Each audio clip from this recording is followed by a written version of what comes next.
Hi, everybody. It is Pam Varner here for the first Friday, and I don't see anybody here. So I'm just going to wait a minute for some comments, questions, anything like that before I get started. If you're here, say hi. Let me see if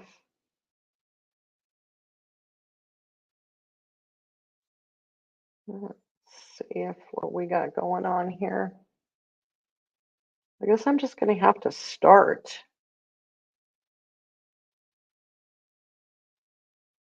Let's see what's going on.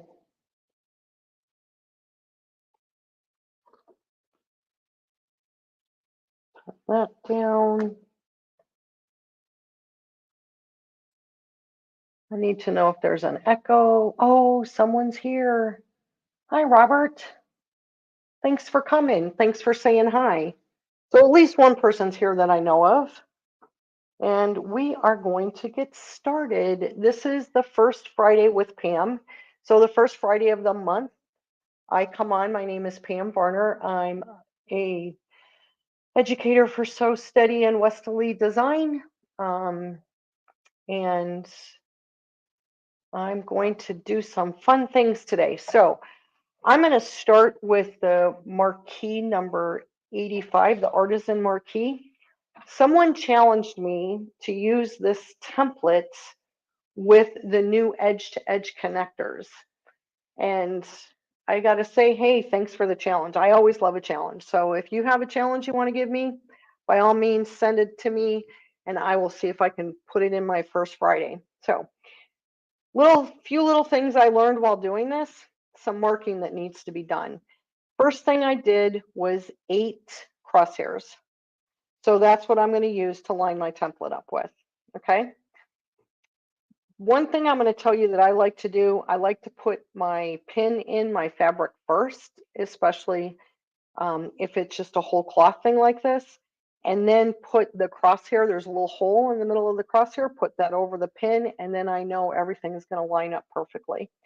I've also taken a piece of tape. My pin is underneath my fabric, but I have a little piece of tape here that I've taken a marker or a pen and just made a mark around the pin. It just makes it easier for me to see. And then I always put something on top of it. So when I carry this, if the pin falls out, I don't step on it. And this will hold it so that the pin doesn't fall out. So I have my 8 crosshairs. I'm going to use this at a 12-inch design. So there's a little bit of math that needed to be done for these little X's that you're going to see all the way around. Okay. First of all, a 12-inch design, half of a 12-inch design is 6 inches. So I know from the center to the tip of my design, it's going to be 6 inches. This design is 3 inches long and 2 inches wide. So here's my 3 inches, this distance here. Okay. I need to know where half of that is. So if I take my 6 inches, which takes me to the tip of my design, and I subtract an inch and a half, which is half of the 3 inches, I come up with 4.5. So that's how I determine that. So these little X marks are halfway down or up from my motif. I then took my little 6-inch ruler that I have here. Let me turn it right side up so you can read it. There we go. I put it up against the pin and right on my crosshair. Then I marked a chalk mark here and one at 4.5 inches out from center. I tried to do something with the outer rim tool, and so far I have not been successful. So that was the math. The design, half of the design size, minus half of the motif length. and that's where you come out. And then the width, if this was a 3-inch wide design, I would have come out here 3.5 or 1.25 inches. No, 1.5 inches, because that would have been half of 3 inches. Sorry, didn't mean to confuse you there. So that's how I came up with these markings, and I went ahead and did them already because it takes a little while, and I didn't want to show you every little step. So that's what I've done. I'm now going to take this to the machine, and we are going to start stitching. So let me see. Oh, a bunch of people have popped on. How fun. Let me just check if there's any questions real quick. Hi, everybody. Oh, I'm not on Facebook? Oh, dear. Well, I'm going to have to figure out how that didn't get in there. So I apologize for those of you that are trying to find me on Facebook. I'm here, so I'm sure that they'll replay these videos on Facebook over the weekend. And let's see what we got going here. I got a couple fun things to show you with the edge-to-edge templates today. One of them I just figured out, and I'm so excited. I can't wait to show you that one, but this one's pretty exciting too. Now, I will tell you that there's a lot of labor involved in this design, but I think it's worth it. So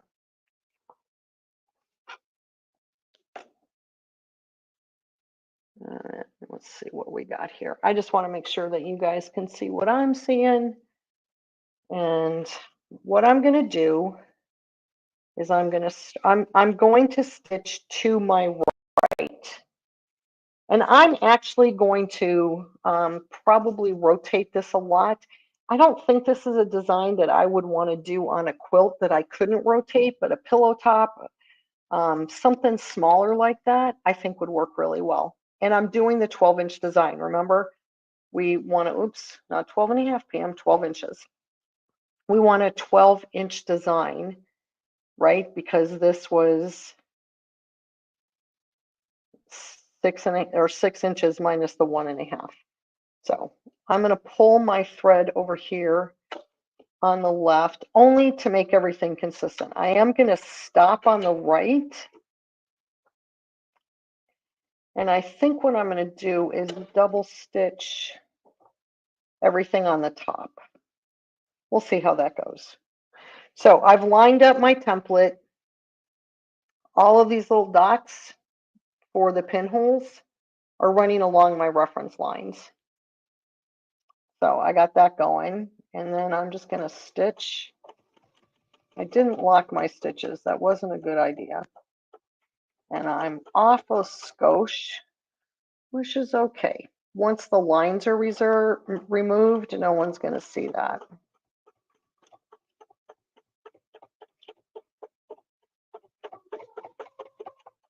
And then I want to stop here. There's a line on the template right here. I apologize that I didn't show you that earlier. There's a line on the template that shows me exactly where the middle of the motif is. So let me just show you that real quick. Right here. So that's where I'm stopping. Oops, there we go. On this line right here is where I'm stopping. Okay, so now what I'm going to do is I'm going to take my connector template, my edge to edge, and this is template number 1. And I'm taking the C side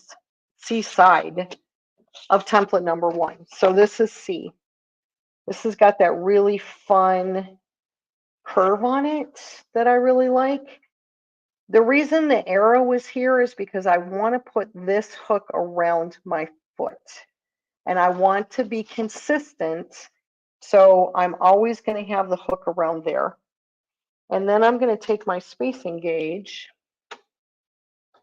and I'm going to stop on this line. So I just want to put my spacing gauge there. The hook is around the foot, and I'm going to stop on that line.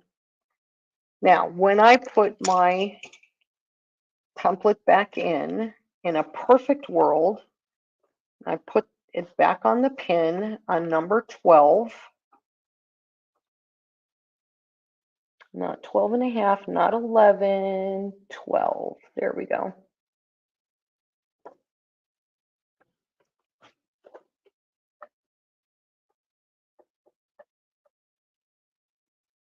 When the foot lines up with where the mark is, these lines should go right through the center. And they do. So the last one I double stitched on the top. I could double stitch all of them on the top. I think that's what I'm going to do. I think it's just going to be easier to double stitch them all on the top.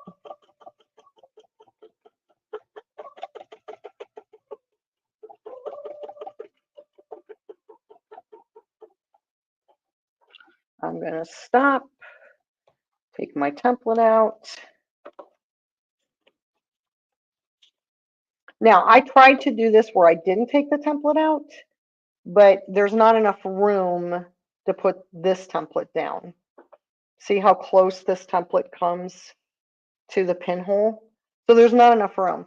You could do it this way, but I didn't like the design that way. I didn't like the way that looked. So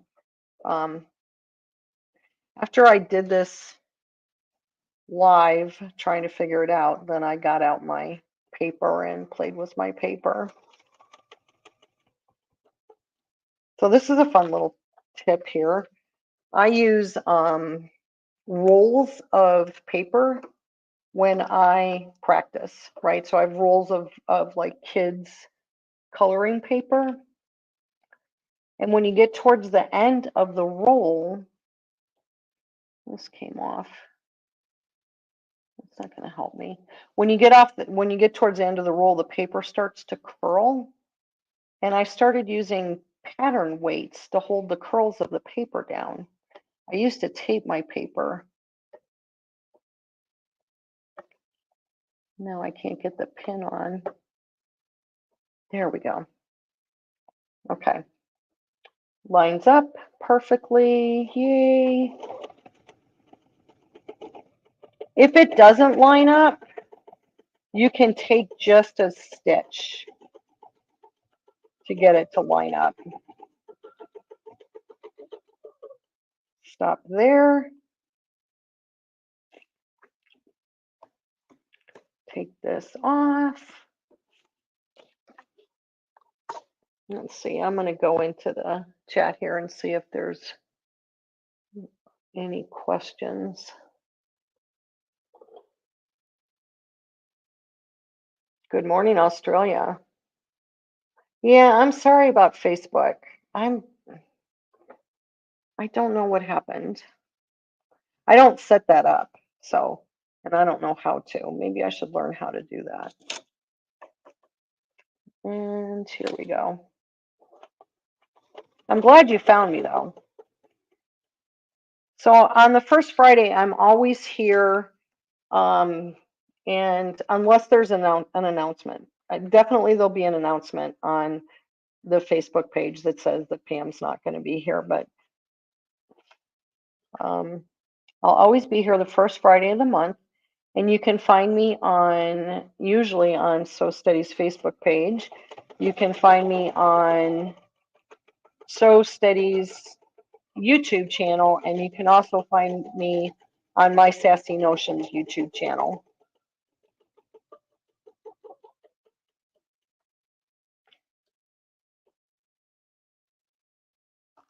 So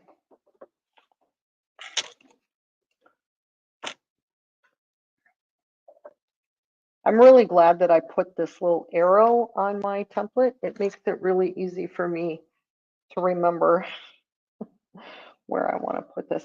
I use this side because it's the deepest curve on any of the templates.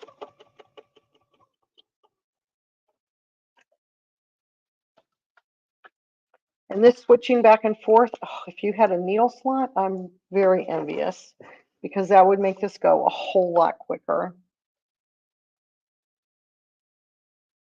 Getting back on the pin is the most challenging part of this. And since the pin moved, there we go. So then 12, yeah. Just got to make sure that you're in 12. And that is definitely not right. So I have to make a stitch towards me. And then now I'm on track.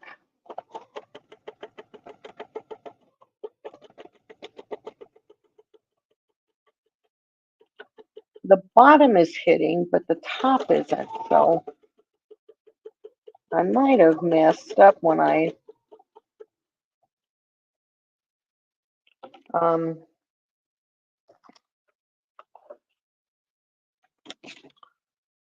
I was doing my marking, I might have slipped my crosshair square, and that's why this line doesn't seem to be perfectly in line with the one behind it.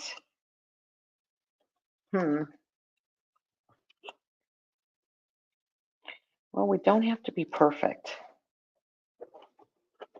We just have to be consistent.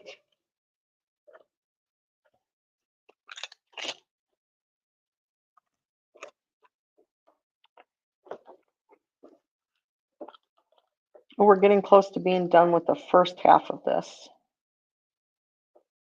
I mean, this looks okay, but it's not nearly as fun.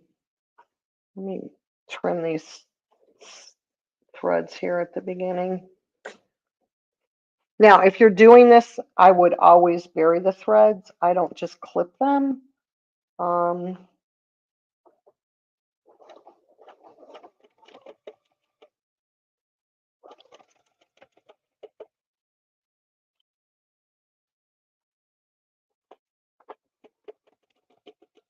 I just clip them when I'm doing demos.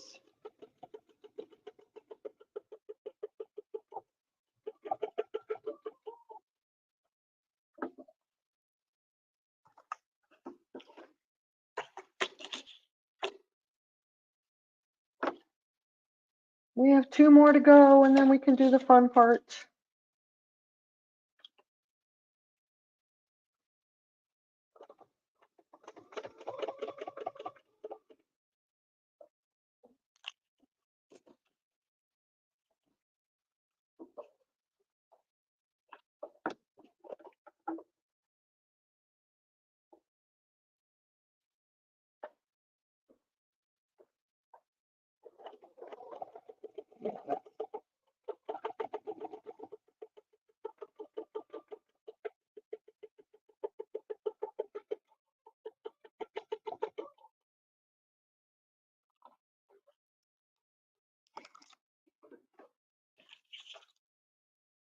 Put this in on C with my little arrow.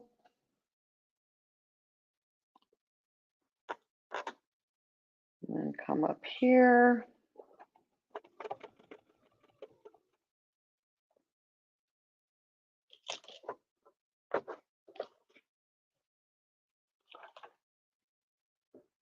This is the last of the motifs on number 12.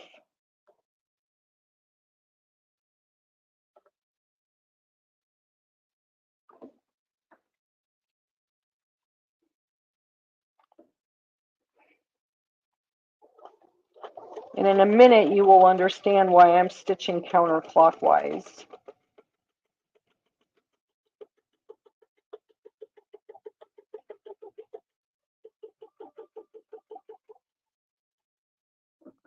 All right.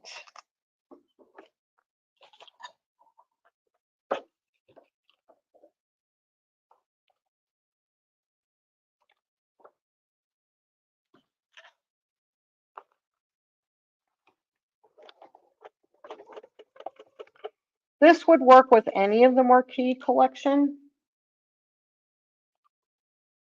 Okay.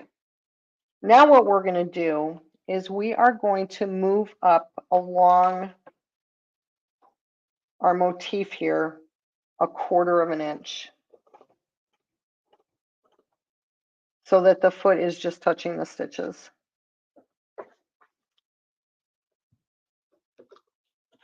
And then we can actually leave the door open, which is why I'm stitching counterclockwise.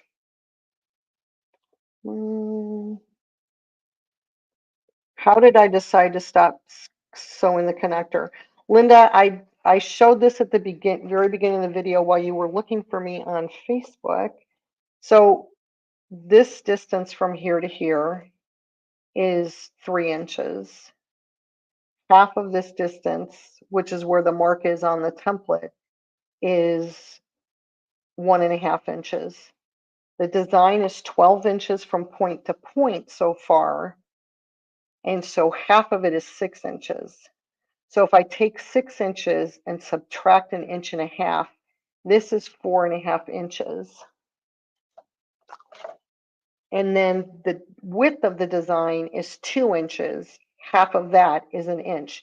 So I took a ruler and I measured from the pinhole 4.5 inches up and 1 inch wide and put an X. And that's where I got those marks. Okay, let's see, we're over here.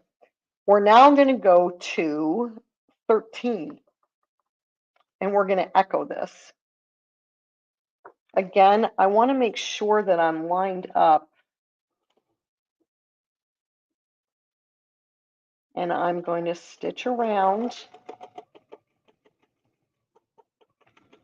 until I touch the previous marquee. And if you see right here, I'm 1/4 inch away from this line. So now we're going to echo that line. Well, I can't put it on the hook because that's not really working out here. I could and then go up that way. Maybe I'll do that and then I know I can be consistent. Before I was just trying to figure it out this way, but I think I'll put it on the hook. The important part is you want to be 1/4 inch away from this crossing. So if we put the template right on there, it's going to curve up just a little bit. Oh, I'm going to like this. Stop when I hit the marquee, put the marquee back, put it back on 13.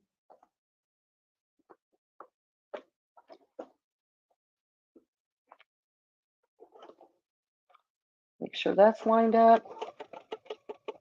Stitch around and stop when I hit the previous marquee.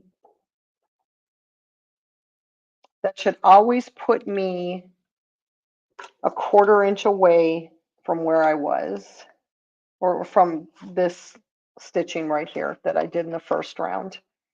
And then I'm going to move this so it's there, and that's going to take me 1/4 inch away. Stop when I hit the marquee, put the marquee back. Kind of like sewing, it's like a sewing workout. Move this, move that, put this there.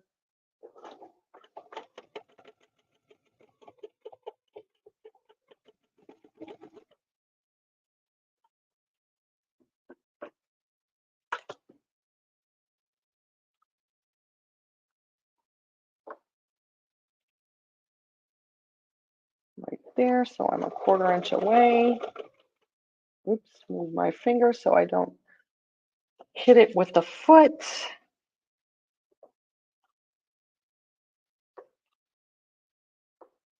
Go back into 13. There we go. Okay, I need to move up a little because my line wasn't right on my crosshair.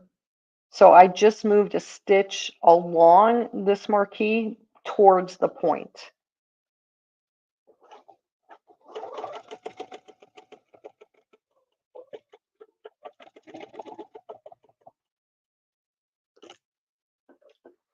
Fabric kind of migrates on you, and every once in a while you kind of have to make adjustments.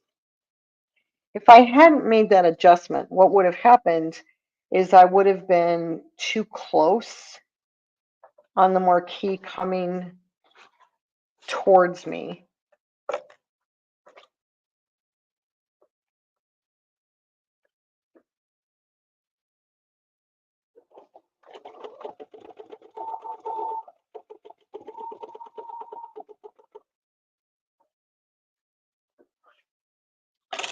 I'm so excited this is working out.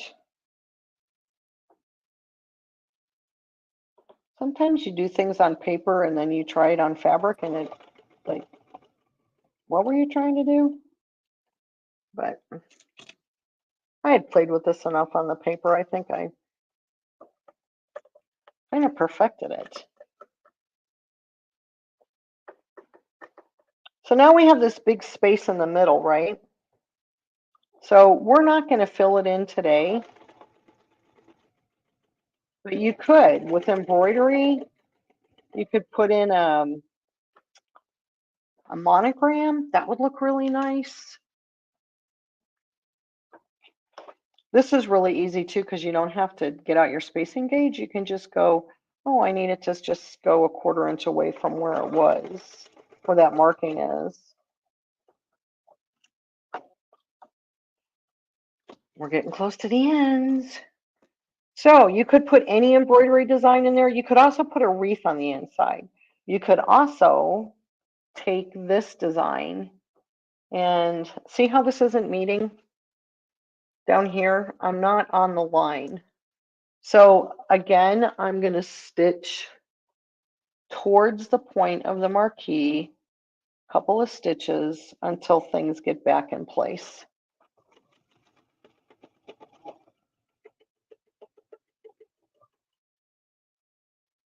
There we go.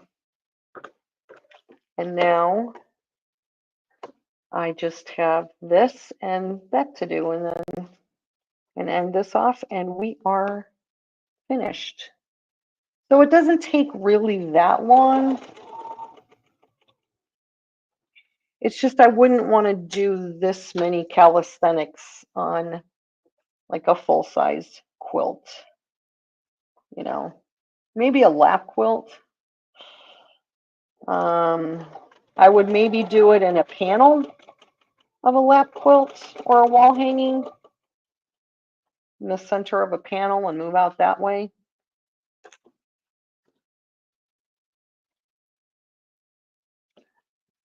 Now this, I definitely want it to meet up with this intersection here where we started. I definitely want to meet that up. Because if those don't meet, it's going to look kind of funny. So we're going to move up this way. I'm going to come here. And it's going to touch. There we go.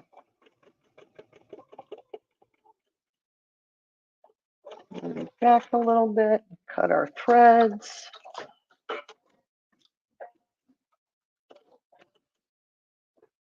And I'm going to take this to the board real quick so you can see what it looks like. Because I think it came out really nice. Let me move the camera.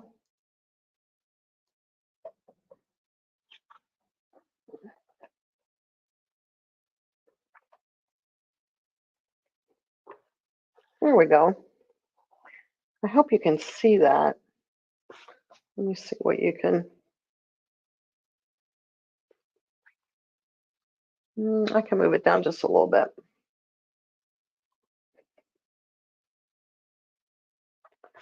So there is the design. And once you get rid of all of these marks, see how you have all this room in the middle now to do something? You could do just a couple of circles. So I always leave the pin in until I'm completely done with my design, just in case there's a template that needs a pinhole that I'm going to use on the inside of this. Like, you know, the circles on quilts, circles. You could put that in here. You could use another artisan, something like that. Let's see if this is warm. It's not warm enough. Trying to rush the iron to get the things out. But anyway, so that's that. And we're going to leave the pin in there just in case we come back to it. I don't think we're going to today, but I may later. So there's that. Now for the next thing I want to show you. I am going to show you really quick how I mark this. I did 16 crosshair squares on this. So let me get this out of the way. If you've never done 16 crosshairs, let me show you how that works really quickly. So like I said, I like to put the pin into the fabric if I know I'm going to use a pin for a design. So the pin's already there. And then this little hole right here, I put right over the pin and I center it. So then you make your original 8 markings. You turn this, there are lines on right there. There's a line, and there's more lines too. You turn that, well, that's not going to work. You have to use a little, you have to use a thinner. You turn that line until it's on what you've already chalk marked, right? We chalk marked here. Oh, that's not working. Here's the ones we already chalk marked. 1, 2, 3, okay. You put those on there on what you've already marked, and then you can mark more lines, and you get 8 more lines. So here you have a total, oh, I'm sorry. I hate it when I hit that camera. We have a total of 16 lines that we've done with our crosshair. There's also the crosshair that came in the Starry Night that has 16. You can also buy a crosshair that has 16, but that's what we did. So this is super exciting. I'm just going to check real quick for any questions.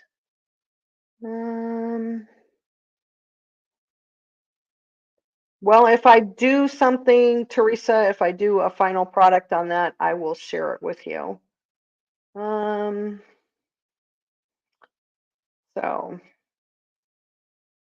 thank you. Yeah, I think it came out really nice too. I was kind of shocked and a little intimidated by that challenge, I can tell you that. So next up, we are going to use the Circles on Quilt spinning wheel number 36 from the sampler set. I think this is a great template to start a design. Even though it's 5.5 inches, there's so many things you can do with it to expand the size of it. Okay, so we're going to put it with the staple tape down. That's always a good way to start, right? And now this only needs 8 crosshairs. So the point I'm going to set on every other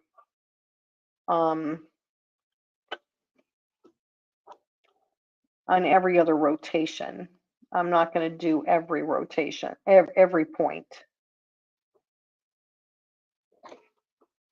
We're going to make it like the traditional Circles on Quilt spinning wheel that you would make. Like one of the first designs you may have learned how to do. There we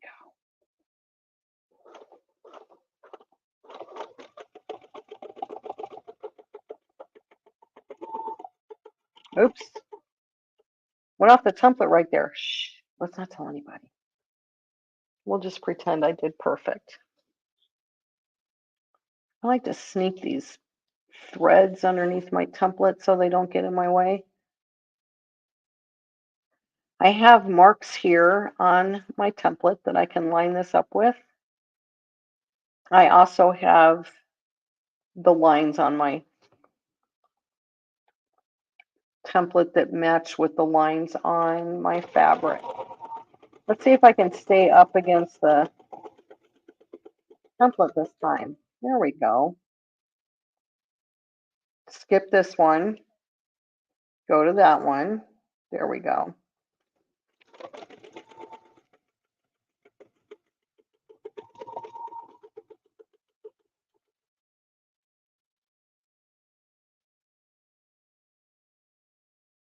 Go to that one.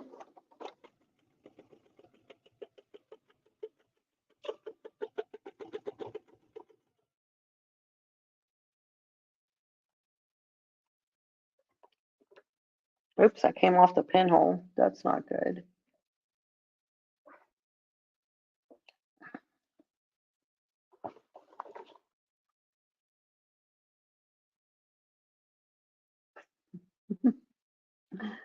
How many tries does it take to get back on the pinhole, Pam? Oh,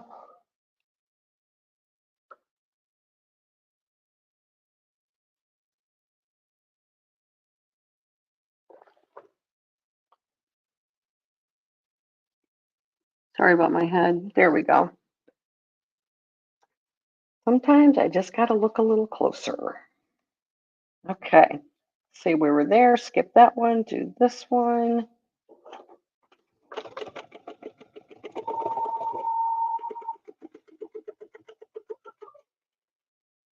Then we're going to do this one. You could put this in the middle of that marquee. They both have that point on it.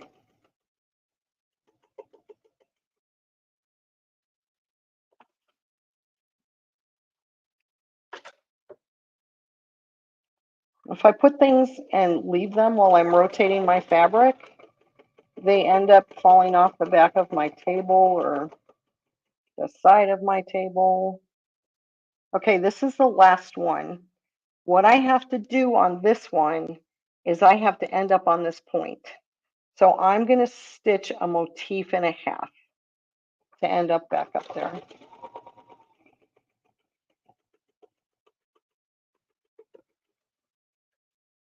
So I'm going to stitch to there, and then I'm going to come back.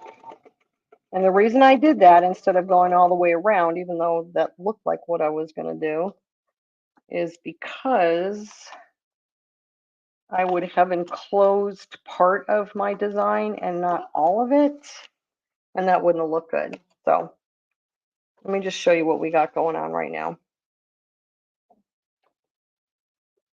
And I'm going to cover up this pin so I don't poke myself. But if you notice, these crosshairs that we didn't use intersect where this loop meets, right? All the way around. So what I'm going to do is I'm going to take the loop, which is template 2, and it's shape A, and I'm going to stitch a loop out here and then come back to this point. So I figured out a couple of things. There is a cross here. Let me get up so you can see it better. On the template between shapes over C over here and the shape A there. You guys, I'm stitching and I didn't move the camera. I'm so sorry.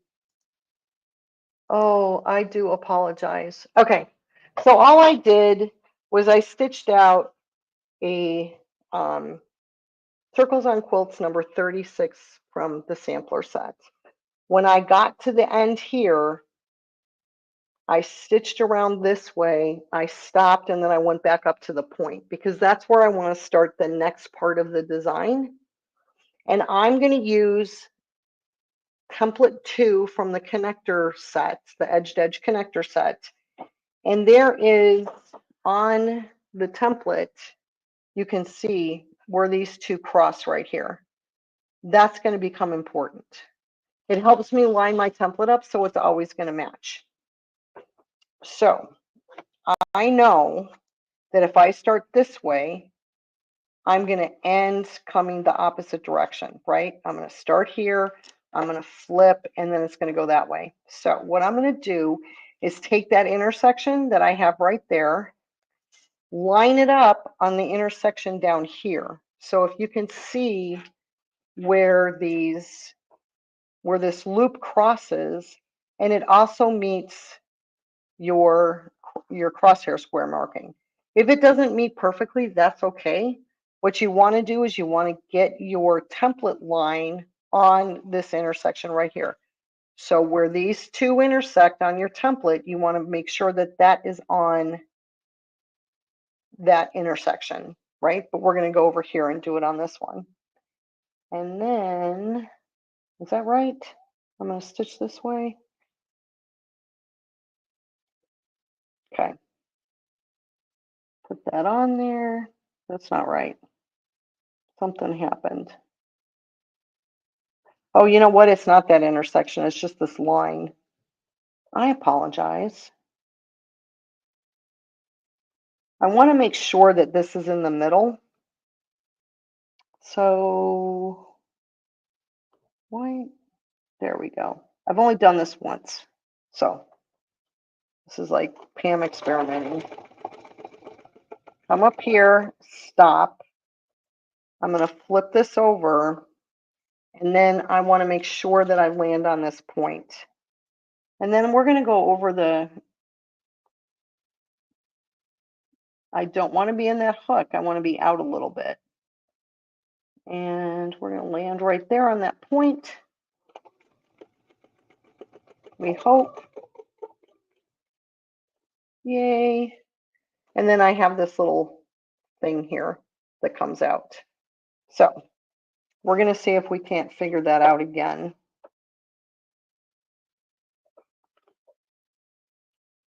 So line up this hook up here so that it ends up in the middle. And then forget about this cross line that I was telling you about. You want this line here to go through this intersection back here. So yeah, that's kind of in the middle. There's an arrow right here, and you don't want the arrow to point to there, to the crosshair line, because that's too far. So you want maybe the head of the arrow. Oh, that's a good idea. Let's try that. And then if that works, I'll show you what I mean.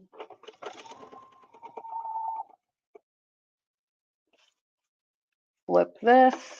Remember, don't put it on the hook. You'll get a little bump and you won't like it. You want to be out a little bit.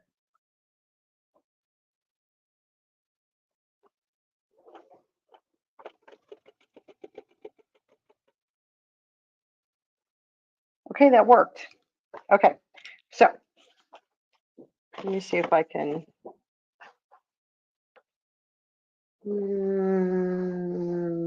There we go. So this, where the arrow is, the triangle of the tip of the arrow, the base of the triangle is what you want to align with this line. So align that, make sure that this goes in right through that center. That's aligned. I think that'll work. Oh, maybe not. Maybe that wasn't far enough. We're going to find out real quickly.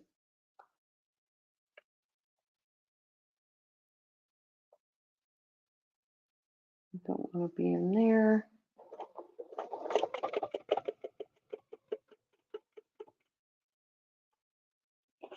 See how that didn't get exactly centered? So it's a little farther than the arrow. Well, we tried.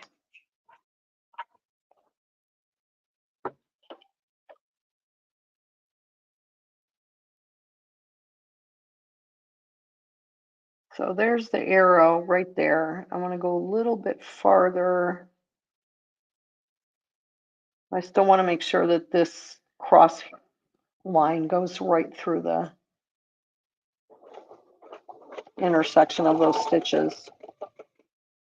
I think this is a little better.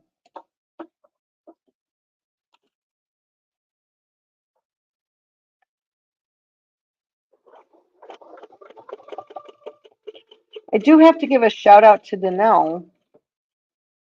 She's at Houston, and she showed using a different template coming off of the Circles on Quilt spinning wheel, and that's when my brain went, oh, what about the loop? So I haven't had a lot of time to perfect this. That's the wrong way. That's one way to get yourself in trouble, Pam. That's the wrong side of the template. And there we go.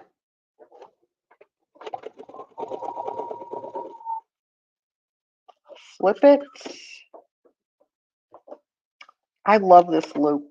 I just think it's amazing.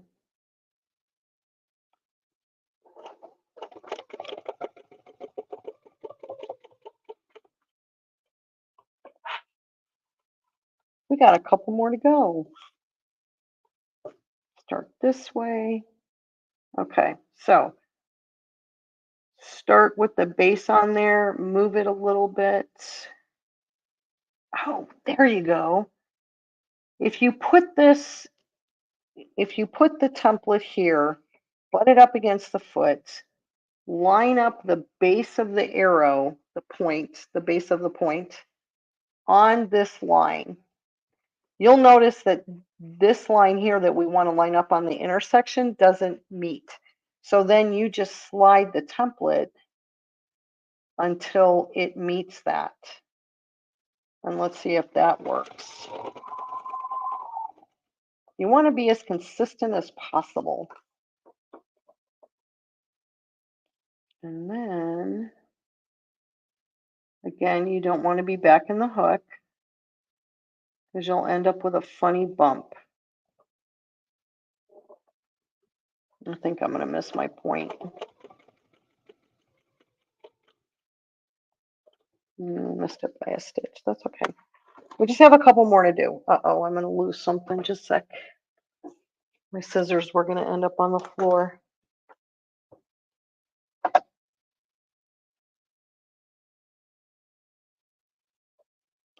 Okay, so start with the base and then, oh, at the tip there, start at the base.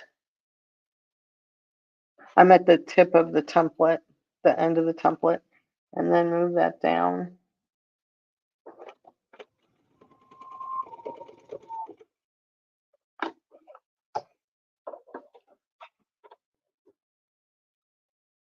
I'm so excited for you guys to see how this looks when it's done.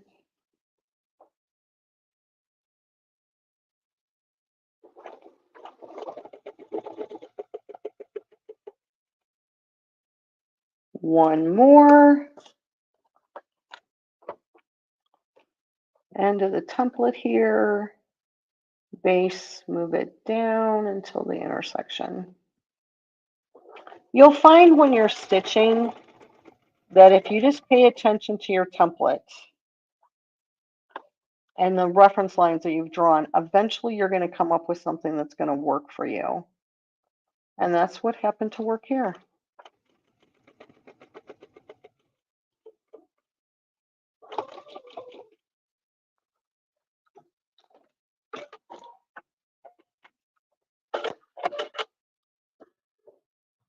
And there it is. I think it looks very holiday-y. We'll take it up to the table and see if we can see if my iron stayed warm. And then I just have to remember to go back to the sewing machine when I go back to the sewing machine.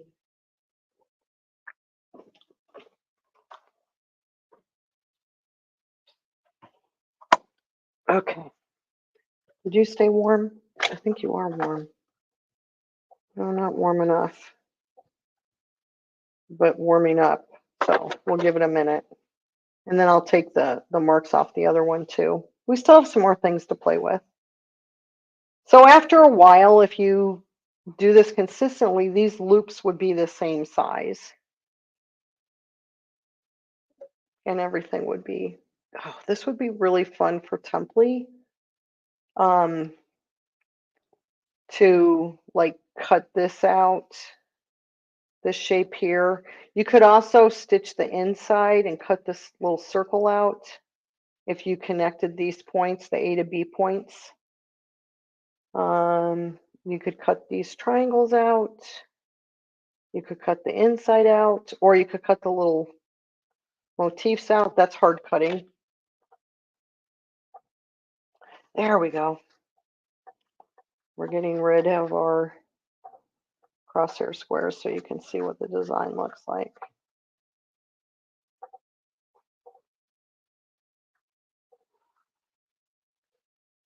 There it is.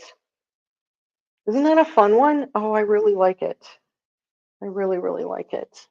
Now, let's take out the, no, we don't want to take the lines out on this one yet.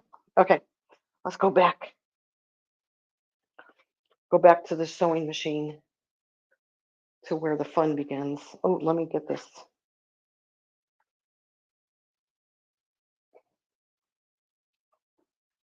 Get this out of the way.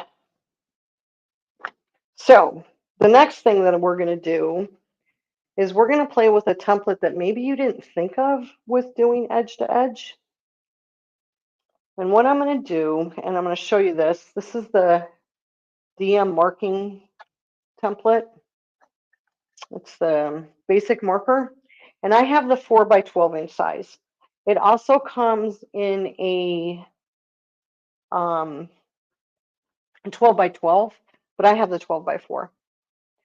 So what we're going to do is we are going to make 6-inch squares. And the way that I came up with 6-inch squares is we're going to use the butterfly from Leonie's selection. Now, if you want to, you can use the butterflies from Designs to Die For, has butterflies. Just measure the butterfly. And I measured my butterfly, and it's 5 inches this way, and it is less than that, probably 4 inches wide. The thing is, I want to be able to turn it and twist it, right? Like flying butterflies. This would be, I think, a really fun design for a panel that had flowers in it. Any kind of botanical panel would look really good. So what I'm doing is I'm making 6-inch squares. So I count 1, 2, 3, 4, 5, 6, and it's even marked. It says 6 right there. And then the end of it is 12 inches. So that's 6, that's 6. And then I put that and I mark the other 6. And then I'm going to come this way because I want to go down. And I'll come down here. 1, 2, 3, 4, 5, 6. And then to the end. I can only get 2 rows in this piece of fabric. But if you had a panel, you probably would have a lot more. And then I really like, I know I've like probably making you guys crazy every time I bring this up. I like the 2 by 18 inch straight ruler. It considered a quilting ruler, but mainly for people that use long arms, because it's just so long that it would be very challenging to use this in a domestic machine because it's so long. Okay, let me extend this down so I don't go off into there. Now, what these are, I call these bounding blocks. Okay, so I'm going to stitch in this area, and then I'm going to move and then stitch within this area. If I cross the line, it's okay. With my motif, it's fine, because nobody's going to know that that's what my plan was. But it just kind of gives me a way to make my design fit. So that's another thing. You'd want to measure your quilt that you were using to see if that was going to work. Okay. So we're still going to use the connector templates. I'm going to move the camera. Yay, I remembered. Okay. So let me see what somebody has the 12 by 12. The 12 by 12 is really nice.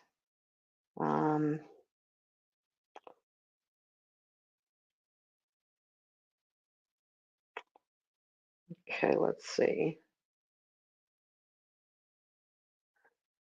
Everybody seems to want a bigger loop. Well, not everybody, but a couple of people. I think that's a really good idea.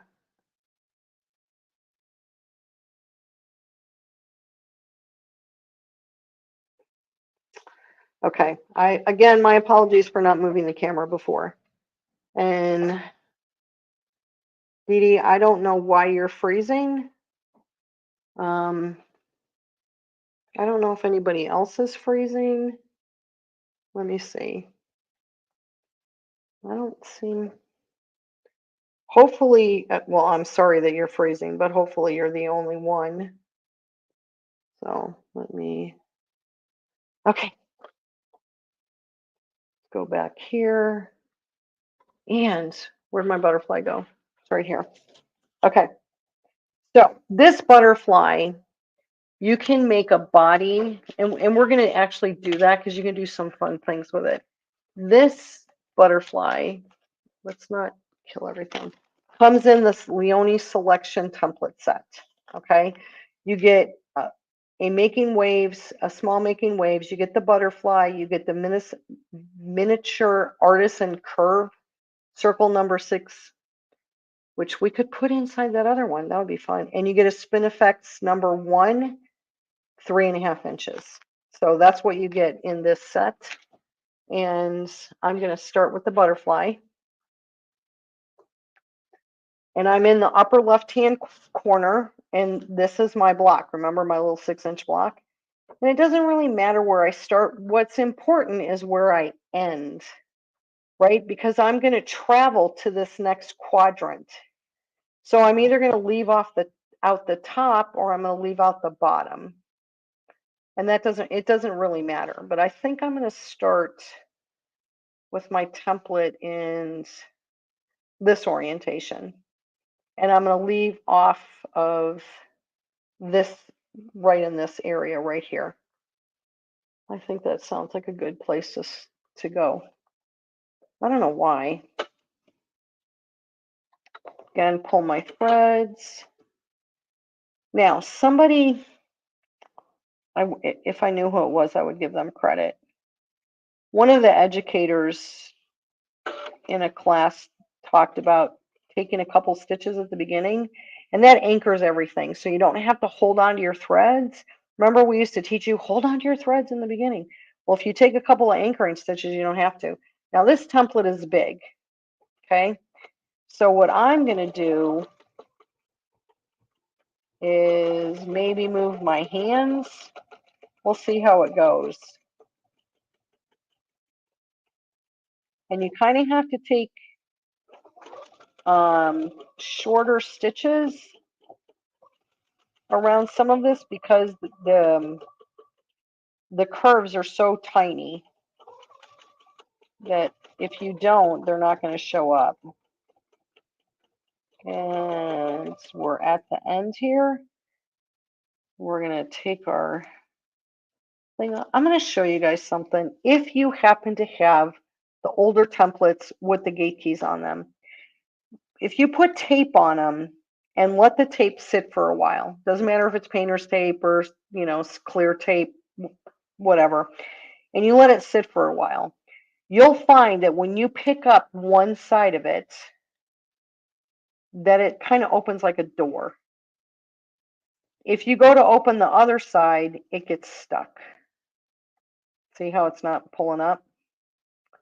That's the case, I'm going to say, for most templates. There are some templates that this doesn't work for, but I've done that, and then I turn this tab down, the tape down on the side that I'm going to pull, and then I have this nice little door all the time.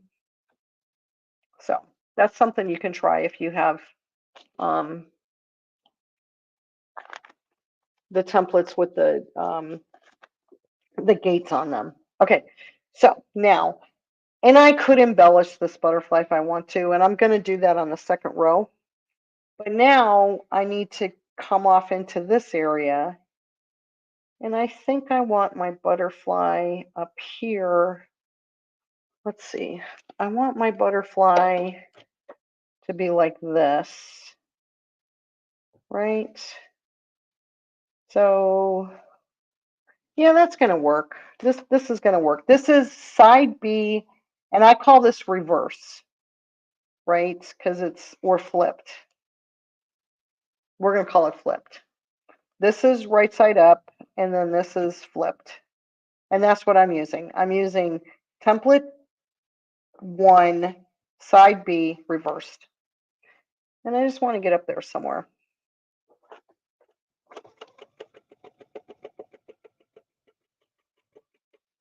I'm going to stop. I'm going to put my butterfly in.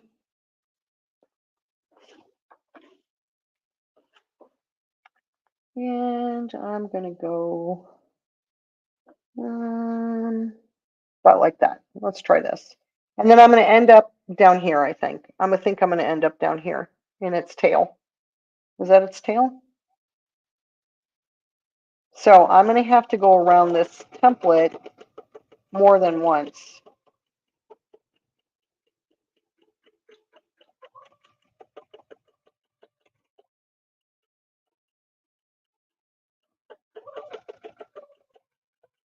Which, because it's a big template, is very challenging. Let's see if the template moved on me.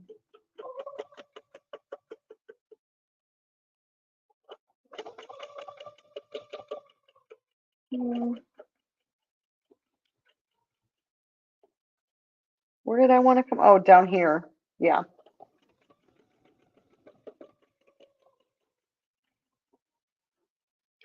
Now, I would not use like a variegated thread or anything that's going to really emphasize that you've double stitched part of your design and not all of your design. Okay, now we're going to go to this side over here, and that's where I'm going to do the loop. I like to use the loop. So this is on template 2, and it's side A. Now, remember that line that we used to line up on the Spinifex number 36, or not the Spinifex, but the circles on quilt spinning wheel? This line right here on the template, let me get out my black paper real quick, shows you where the design is going to end up. This one right here. Okay. It's also what you use to line everything up. There we go. Okay, this kind of straight. It's a curve. It just kind of looks straight. And then you also have this little line right here. Not the straight line. The little straight line is a needle position line. The one just away from the opening of it is like a curve. So when you do your design, if you start in this orientation, you're going to end up down here. If you start in this orientation, you're going to end up over here to your left. So just kind of pay attention to that. You don't want to like do your design and then go, oops, I went the wrong way. So if I were to start here, I'm going to end up over here, which is in the same block where I'm starting. I don't want to do that. So I'm going to flip my template, and then that's going to send me in the right direction. I'm going to end up here, which is fine. I can also turn it and come down here a little bit. It's going to take me down into this block below, but that's really okay because, like I said earlier, if you go outside the box, it's okay. You don't want to go way outside the box, like stitch way down here. But I just went over the line. Like I just crossed the line. Okay, so I was like this. Now I flip my template. I line up the stitches. Let's see what we got here. That's there. That's not lined up there.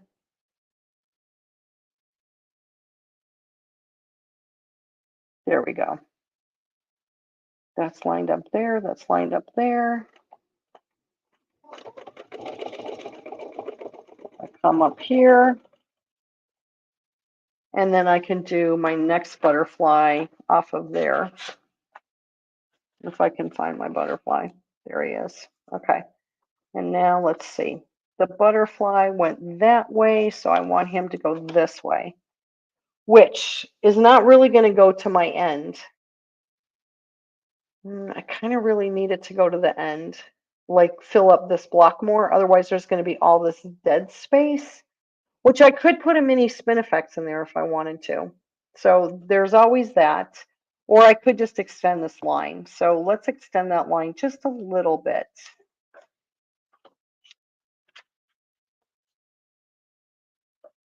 Let's see, that was kind of the orientation it went in. So let's,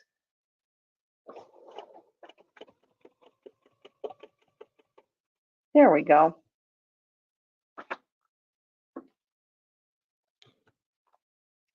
And then this one's going to go like this. And I want to end up down here in the bottom left.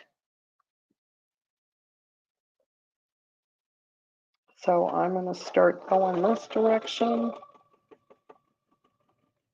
My problem is if I push too hard on the templates, like I'm trying not to move it, and so I kind of put a death grip on it.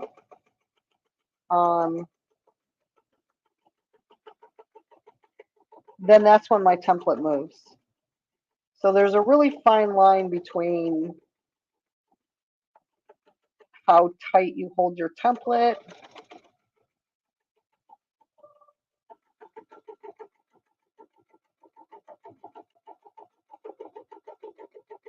That's just me. And this I actually did pretty good this time. I'm going to stop right there.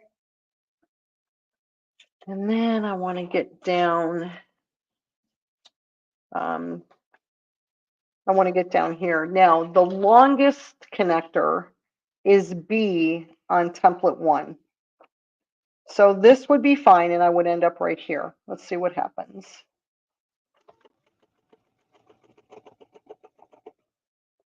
And that's perfect. But I kind of want to have a little bit more movement in it. So what I like about B is I just did B, and then I just move it down. And then I repeat it.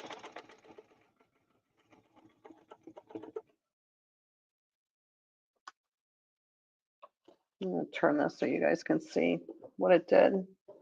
See, it just makes a really nice connector along there. All right, this time we're going to be brave, and we're going to take out the leaf sections, or I don't mean the leaf sections, the wing sections. So these wing sections actually come in the template, right? So you get the template, you get the wings, you get the body, but if you put these inside your template, then you can make a body shape. So that's what we're going to do.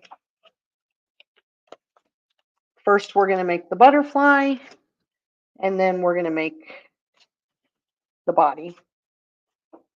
And maybe we'll put some antenna on it just for fun. That would be fun, huh? So first we're going to stitch. Ooh, you know what? We're going to start right on this bottom here, on this point of the bottom. And we're going to stitch all the way around. Now, this is going to go over the stitching, and that's going to be okay.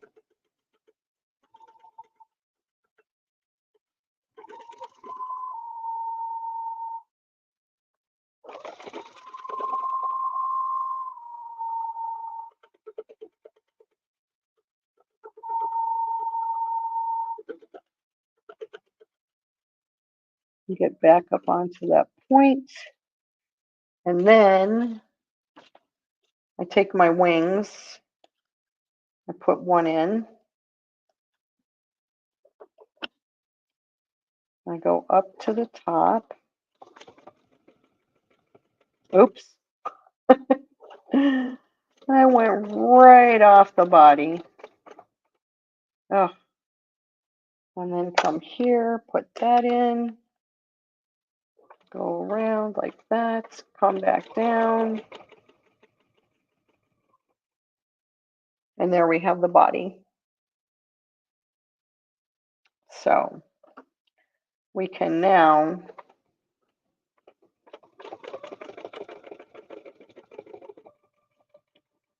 this is a lot of work to do that this way. Oops, and I'm going off the template again. Oh, this is kind of a messed up butterfly. Must be the end of the week. Okay, not the best butterfly, but we'll make a better butterfly next time. Okay, now we need our connector, which again, let's see.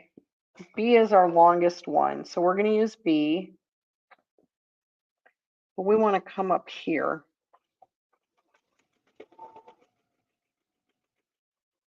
And I want to go just a little bit farther.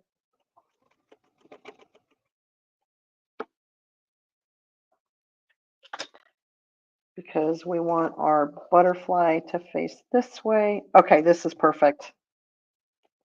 All right.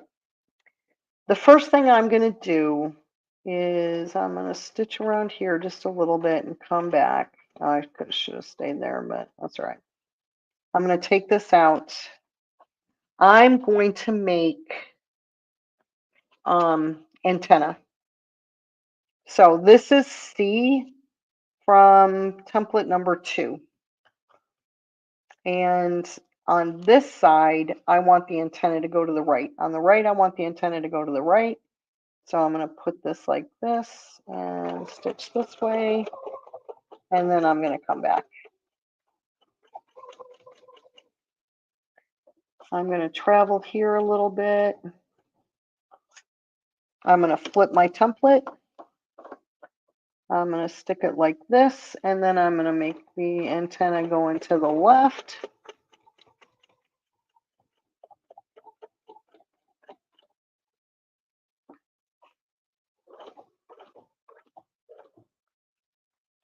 I'm going to put my butterfly and my wings in.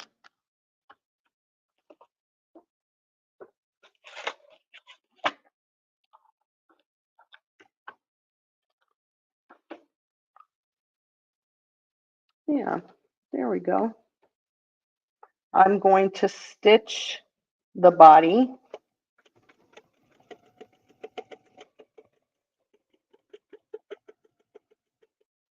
Oops.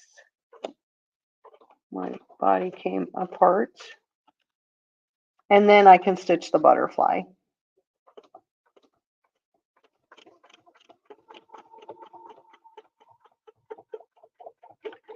So if you really want to spruce up your butterfly, you can. For a wall hanging, I would take the time to do that. For a quilt, I would not. I think it would be too much work.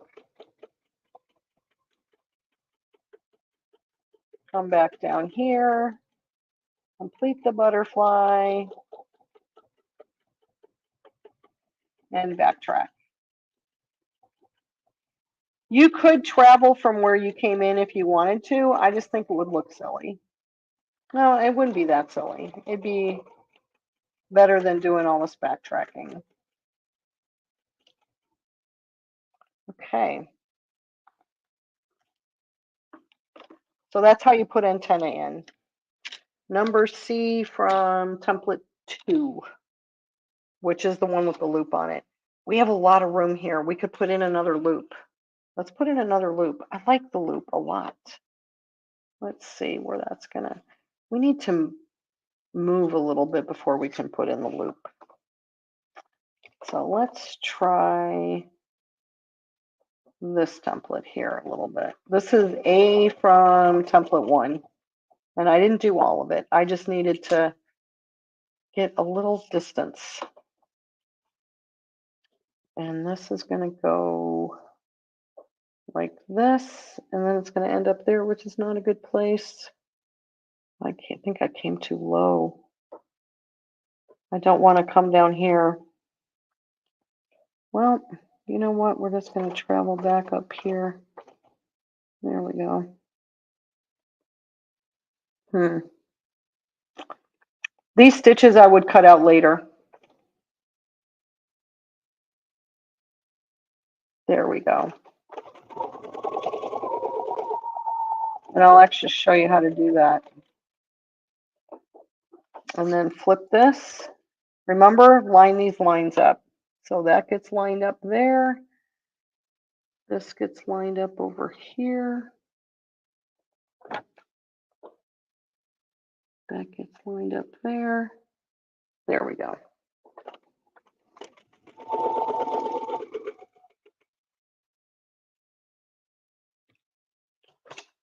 What I would do is take a seam ripper and I would just rip these stitches out right here. I can't see well enough right now. I'd have to use a magnifying glass because I'm so blind.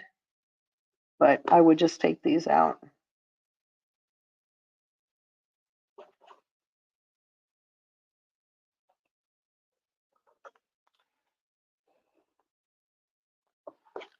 There.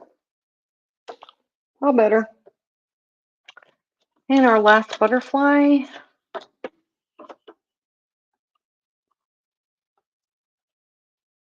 Let's see.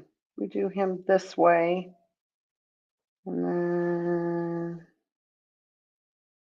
yeah. So I'm going to come up here. I'm not going to do antenna this time. I'm just going to do the body.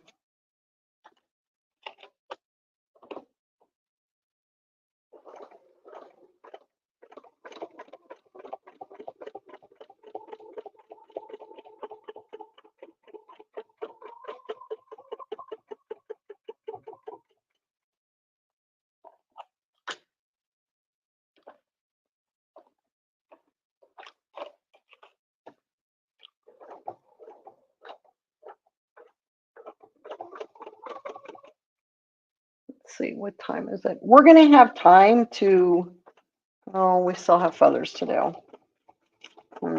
Let's see how long the feathers take.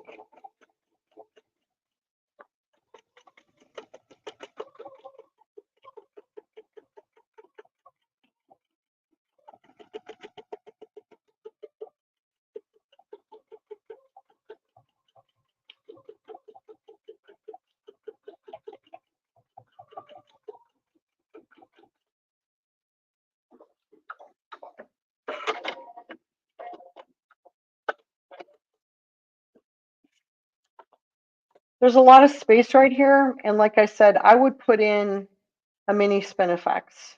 I don't, give me a second and I'll pull one out. I don't know what number it's going to be. It's number 4. So I would take my ruler and I would see how much space I have.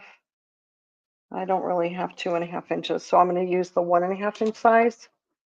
And I would just do this to fill in space.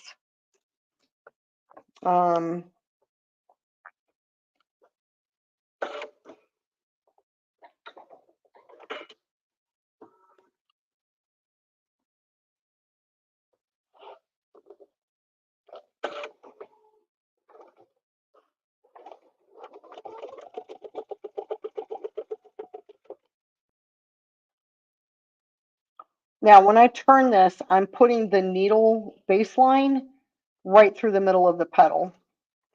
And I don't know how many of you saw my my shopping bag, which is on the university, but I go into great detail on how to do Spinifexes without crosshair squares.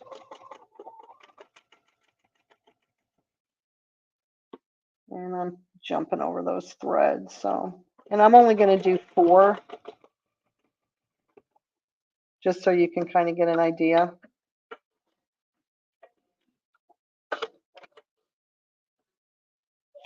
And then, let's see.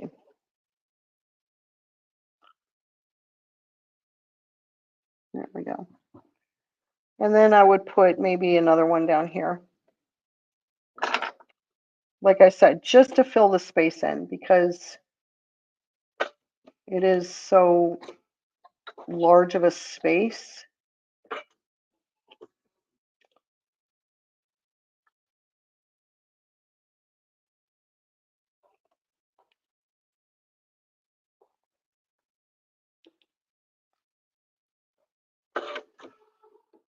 Where'd you come out of?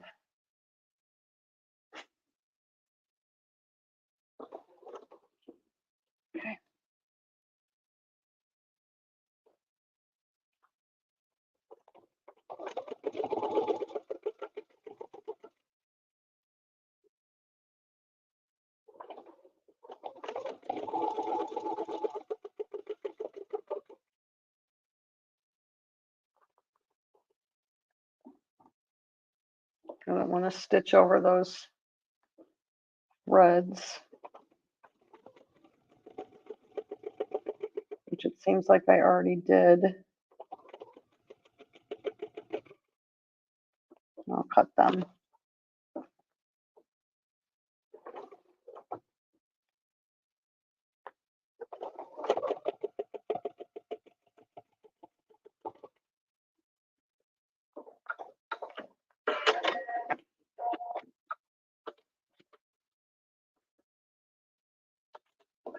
I'm looking for my scissors and they're right in front of me. Does that ever happen to you?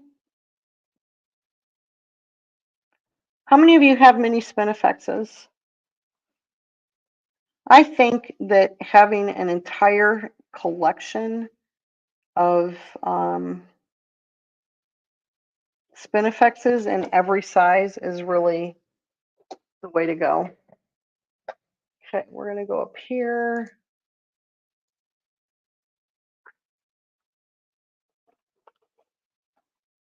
And show you this. And there's the butterflies. So just, you know, a couple of loops, some connectors, and you could go all the way across, you know, whatever size your panel was or your quilt or whatever. You just keep going and going and going. You can do the body and the antenna. It's a lot of work, but if you're not doing a ton of butterflies, it would look great. So, but there's my butterflies. And because it's the first Friday and we have, I promised you guys, what do you call those things? Funky, my sassy feathers. I have a sassy feather to share with you today. And I'm just going to check for questions.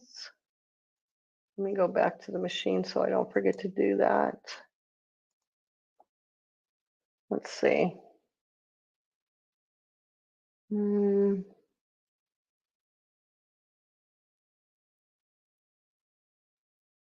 Oh, a stem on the spinifex. Oh, that's a really good idea. And you could do it with the really cute with the connectors.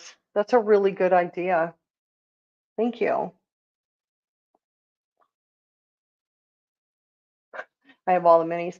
I think there's a couple minis I'm missing, but that's all right. Let's see. If I missed a question, let's see. If I missed something, please repeat yourself because I'm going back and I can't really just keep going back and back and back. Okay, so let me clean up my mess a little bit. I do that every Friday night, the first Friday of the month. I always have this mess of templates because I like the little mini spinifex. I didn't mean to bring that one out. That wasn't in the plans. Look at how pretty that is. Remember that? Oh, it's so pretty. Okay, today we're going to do feathers again, sassy feathers. I hope, you know what, there may not be enough room on this. Let me get out another. Oh, I don't have, oh, I do have one more. Okay. Just so you can see better. And I don't feel so cramped. So, I forget which ones we've done, but I know we haven't done these. These are what I call echo feathers, okay? So what I'm going to do is I'm going to pull my thread here at the top. This is the very top of the feathers. And I'm going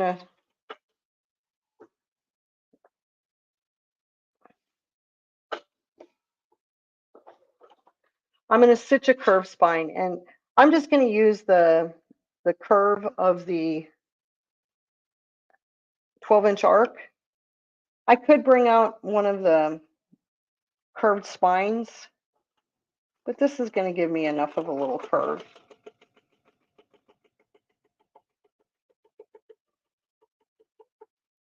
Okay. So that's where we're going to start. And okay, so I'm going to only use the 3-inch feather today. So this is the 3-inch feather. When I stop and I bounce back, so when I make a feather, I stitch down here, I come back up, or I stitch this way, come back up. I come back and I call that bouncing back. And I stop on one of these lines. I'm going to stop on this line right here, which is a 1/4 inch away from the edge of the template. So this line here runs along the edge of the template. This is a 1/4 inch, and that's where I'm going to stop when I come back around. Okay? So we're going to start here, get my spacing gauge out of the way, put my seam ripper away before I get hurt. I've never actually hurt myself on a seam ripper, which is good. Okay, so I'm going to stitch all the way around, come back and stop on that line. Let's see, we're going to go this way. And it doesn't matter if you come up the bottom or come up the top, but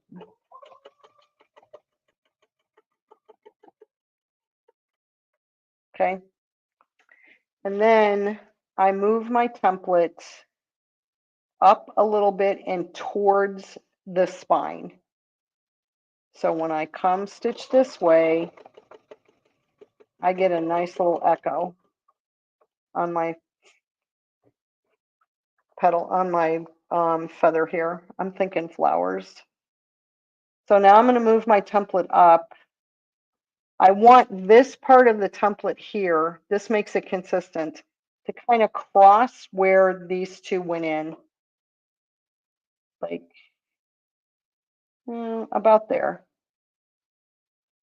So as you can see, I have to travel up the spine a little bit. So again, the template is going right here at this intersection of this echo. Okay. And if I take my spacing gauge and come back around here, I have plenty of places to touch my feather. So I'm not going to completely miss the feather. So I'm going to travel up my spine,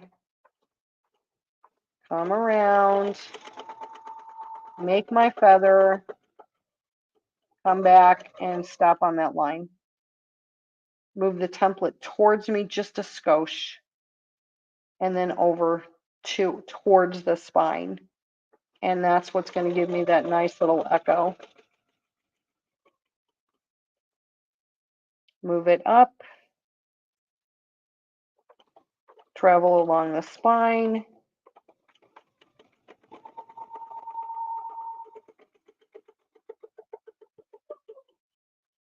come back around. Went too far, but that's okay. Move up just a little bit and over a skosh till I hit the foot, and then come back down.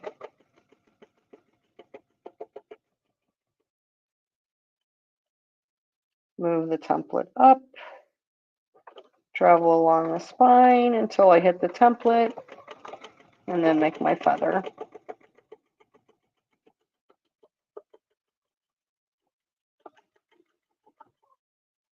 Move up and over just a skosh.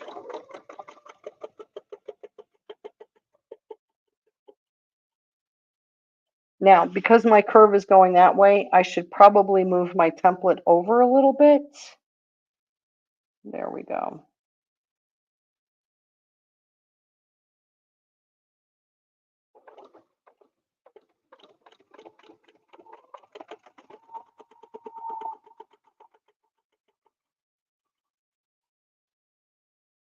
Towards me, towards the left.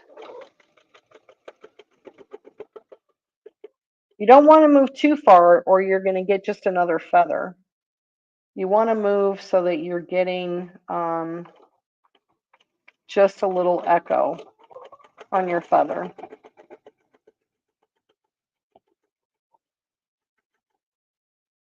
Up and over. We're going to do one more.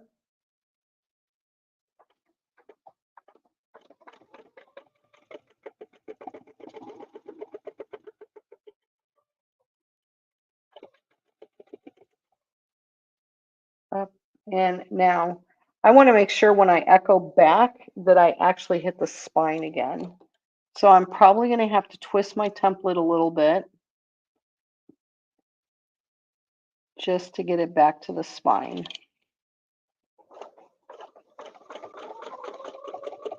There we go. So here is the first part of them. And then I would either travel along the spine, which if I knew where I put my 12-inch arc, there it is. I could create the spine again and travel back to the bottom and start over, which is what we're going to do. So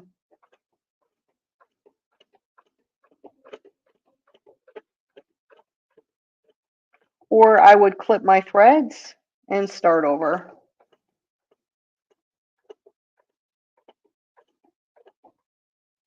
Okay, back at the beginning, I'm just okay.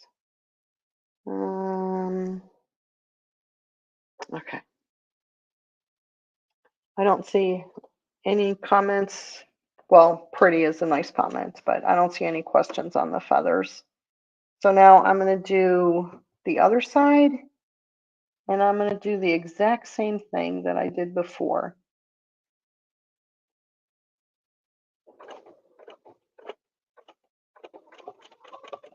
I probably should have started lower, but that's all right.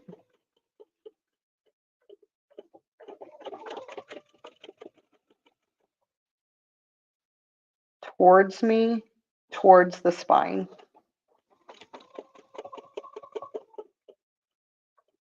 Move up. Now, if I can, yeah, this will work. Now this, my feather is going to go way out to the left, which is fine. I have plenty of room. Move up a little bit and towards the spine. You don't want to move up too far. If you move up too far, it just looks like a skinny feather, and you don't want to do that. Okay, let's see.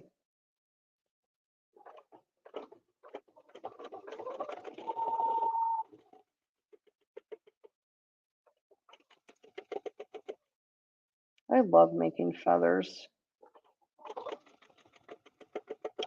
All of my sassy feathers are a result of a mistake that I made when I was first learning to make feathers. So don't be afraid of mistakes.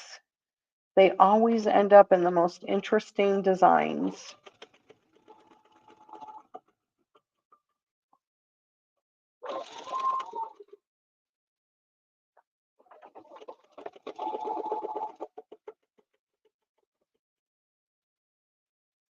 And this takes a little bit longer than regular feathers.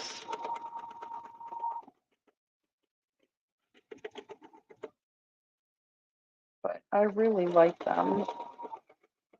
Oops, I went too far. So this is what I'm going to do.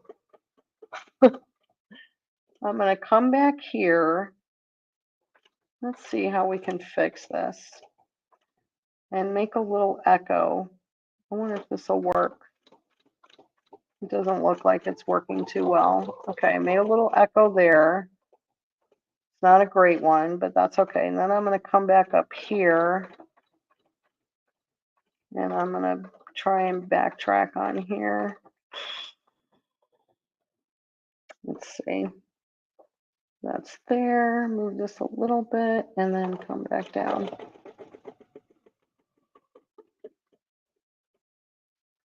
Well, I kind of got myself out of that. Okay, this is going to be our last one. Probably should have moved up a little farther. But that's okay. Up and over. There we go. And that would be the end. So there you have it.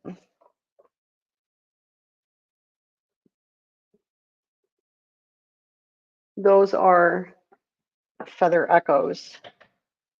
So I just think they look really plush.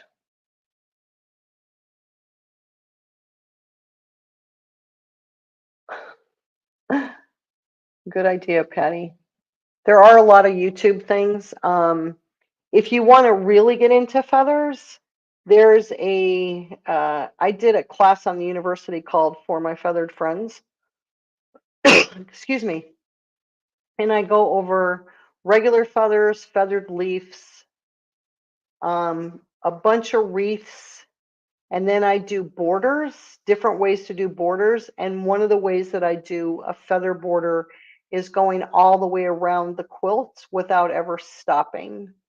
So nobody can tell where you stopped and started your feathers. You don't have to have a center motif. You don't have to have a stop and a starting point. You just go all the way around. So, yeah. So thank you. I like those too. I think they look really, if you have a quilt that has very dense quilting in it, this would be a nice way to do the border because it does make the feathers denser. So let me see what else I got for you guys. I think that's it. Oh, there we go. So let me see. I'm going to put in links to the products that I used today. If anybody wants to look at them,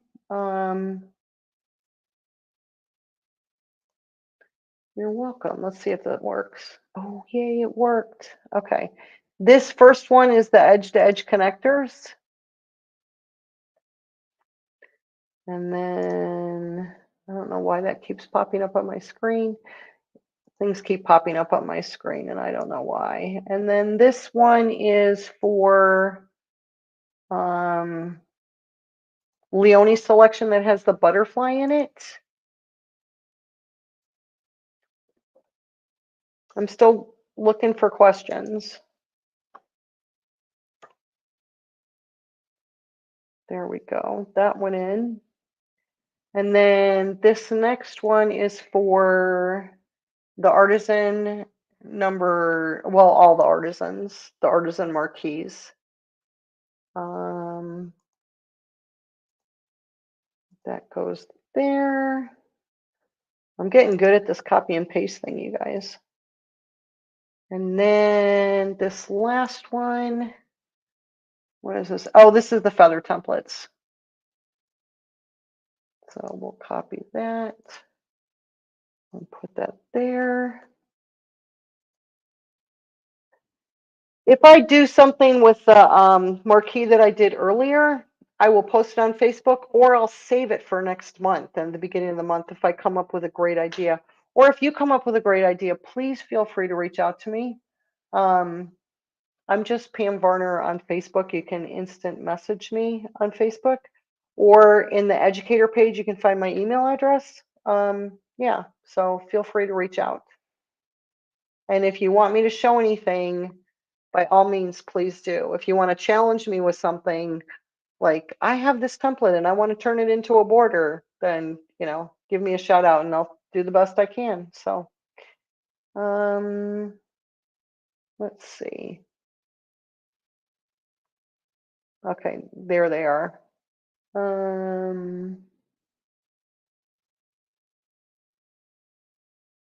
That's all right.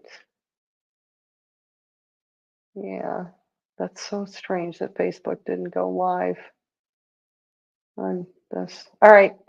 Any last questions, requests, comments before I sign off for the weekend? Everybody have a great weekend. And I hope you get to spend time with your sewing machine this weekend. I think that's what I'm going to do. So, all righty. That's it for this month. I will see you the first Friday in December. You are welcome. Everybody that's saying thank you. Meet you as a neighbor. That would be fun, wouldn't it? I'm kind of a neighbor. I'm right here in your house, so it's kind of like having a neighbor. But yeah, feel free to reach out if you have any questions about anything. I'm here to help. So, all right, take care, everybody, and I will see you next month, which is the first Friday in December. Not sure what the date is, but it's always the first Friday, 1 o'clock Pacific time. So take care, everybody. Bye.